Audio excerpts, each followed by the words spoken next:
Hello viewers, welcome to the IGNOU tech में आप सभी का स्वागत है। सो व्यूअर्स, तो कैसे हैं आप सब? आई होप कि आप सब अच्छे होंगे। तो आज आप लोग के बीच फिर से एक नई वीडियो लेके आए हैं और आज की इस वीडियो में हम लोग देखने वाले हैं मोस्ट इम्पोर्टेंट क्वेश्चन, जिसका सब्जेक्ट कोड है BHDL 136।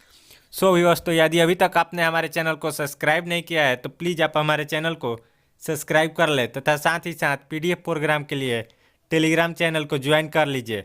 सो व्यूअर्स, तो आइए टाइम को वेस्ट ना करते हैं और प्रश्न को देखते हैं।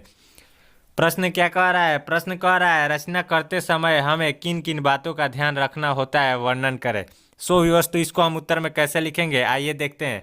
उत्तर का हेडिंग डाल के लिखेंगे कोई भी रचना उस समय ज़्यादा प्रभावशाली सिद्ध होता है जब हम रचना करते समय छोटे छोटे बातों का ध्यान रखते हैं। फिर आगे लिखेंगे पैराग्राफ चेंज करके लिखेंगे किसी भी विषय पर रचना करते समय हमें निम्न बातों का ध्यान रखना पड़ता है जो इस प्रकार है।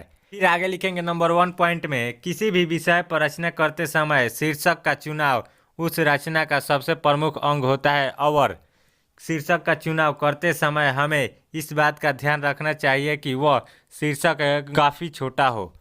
फिर नेक्स्ट पॉइंट में लिखेंगे शीर्षक का नाम रखते समय रचनाकार को इस बात का अवश्य ख्याल होना चाहिए कि वह अपनी रचना का शीर्षक ऐसा रखे जिससे कि पाठक शीर्षक को पढ़ते ही रचना किस विषय पर लिखा गया है इस बात की जानकारी पाठक को हो जाए। फिर नेक्स्ट पॉइंट में लिखेंगे नंबर 3 में किसी भी रचना में शीर्षक का नाम स्पष्ट होना चाहिए जिससे कि पाठक शीर्षक को पढ़ते हैं उस रचना के मूल विषय के बारे में जानकारी प्राप्त कर ले। फिर नेक्स्ट पॉइंट में लिखेंगे नंबर 4 में किसी भी विषय पर रचना करते समय रचना का प्रस्तावना देना काफ़ी ज़रूरी होता है जिससे कि पाठक को यह मालूम चल जाए कि रचनाकार पाठक को किस विषय के बारे में जानकारी देना चाहता है।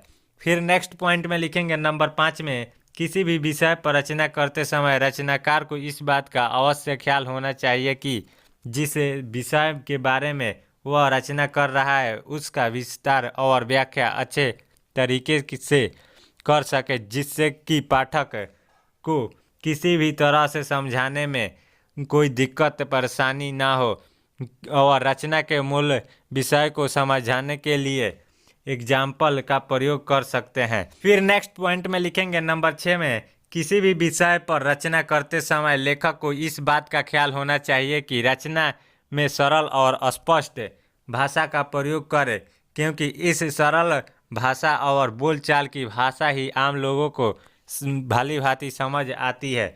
फिर नेक्स्ट और आखिरी पॉइंट में लिखेंगे नंबर 7 में रचना का अंत करते समय रचनाकार को इस बात का अवश्य जानकारी होना चाहिए कि रचना का अंत तुरंत न करे बल्कि निष्कर्ष के द्वारा ऐसे रचनाकार को अपना रचना का समापन करना चाहिए, अर्थात वह अपनी रचना के माध्यम से लोगों को क्या संदेश देना चाहता है, क्या बतलाना चाहता है, इस बात की जानकारी निष्कर्ष में रचनाकार को देना चाहिए। सो व्यूअर्स, इस प्रकार से हम इस प्रश्न को हल करेंगे और यदि अभी तक आपने हमारे चैनल को सब्सक्राइब नहीं किया है तो प्लीज़ आप हमारे चैनल को सब्सक्राइब कर लीजिए तथा साथ ही साथ PDF प्रोग्राम के लिए टेलीग्राम चैनल को ज्वाइन कर लीजिए।